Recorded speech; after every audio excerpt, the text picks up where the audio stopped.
2 years and 7 months from the backyard, episode 10. I'm Stephen Shomler. It's been a tough morning. It's a tough video to do.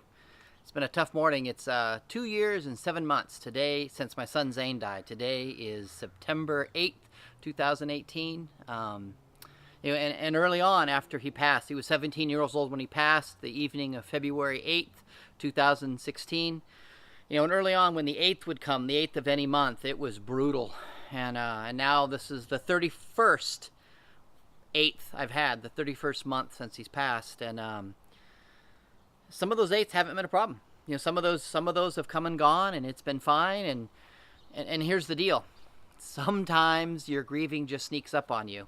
And I know for me, it's so tempting to say, man, I've got a great day planned. I'm not going to do this. But, I know that if I really want to heal, if I really want to go live the life I imagine, I need to fully enter that grief, and I need to cry, and I need to wail, and do some journaling. For me, part of my grieving process is I journal, and, I process it, and I cry, and it's ugly, and grieving sucks, and I don't like it, but I highly encourage you to do it, because it's going to sneak up on you. Years ago, I used to teach grieving professionally, and I spent 10 years in the nonprofit world, a lot of working with people, did a lot of grieving and some hospice work. And 2006, my grandma that I had cared for 6 years, she moved in May of 2000, and my youngest was born in August of 2000, so it felt like I had my grandma longer than I had my youngest. And when she passed away, I didn't cry right then, and I knew I needed to. I taught it. I know I needed to cry, but I also know that I taught people you'll cry when you're ready, and when you're ready, you better do it. And I thought, well, it's going to happen. I know it will, and when it does, I'm going to fully enter it. So I'll tell you the story of how that happened for me, because maybe it'll give you some hope. So my grandma used to love Debbie McComber romance novels. When I was a kid, she had hundreds and hundreds of Harlequin romance novels. She had a whole wall in her bedroom, off to this side of her bedroom, a whole wall about this high all the way down of Harlequin romance novels. Kind of sad, really, but she loved them. And then she got really old. She's in her 80s. She loved Debbie McComber romance novels. And if one came out and I bought it for her, she was so happy. And so there used to be, I used to live on Division in about 140th and in southeast Portland. And there used to be an Albertsons on 122nd and Division. And I go into that Albertsons, I'd do my grocery shopping. I go, there was a little end cap with romance novels. And I'd go over to the end cap and I'd look, is there a new Debbie McComber romance novel? My grandma died, and a couple months went by, and I hadn't really cried, hadn't processed, and it's close to Christmas time, and I'm doing some food shopping. I'm pushing my cart around in that Albertsons, and I see the end cap, and I see there's some romance novels, and I walk over and I look, and I see a brand new Debbie McComber Christmas romance novel.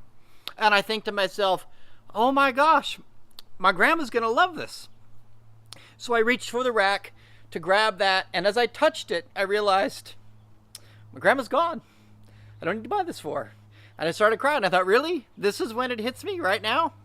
So I pushed my cart over to the corner, and I went out, and I got in the parking lot. I had a minivan I loved at the time, and I got in that.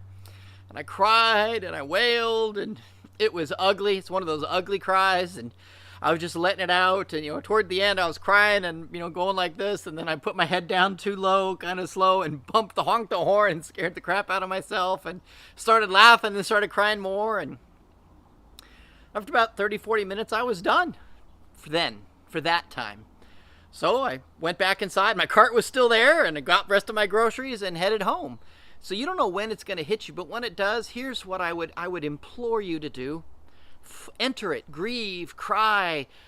Don't stuff your tears. Don't stuff your heartache. Enter it, because as much as grieving sucks, it's how we heal.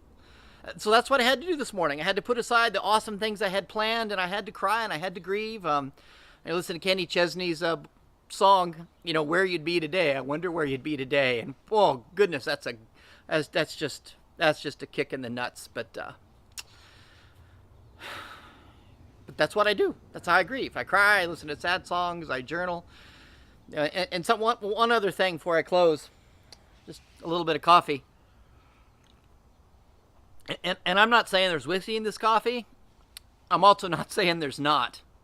By the way, Eric, that Larceny recommended, man, thank you so much. Cheers. That is good stuff. All my best, my love to you and Gary. Anyways, part of what I think triggered what, usually, particularly when you get farther away, there's something that's triggering, you're grieving.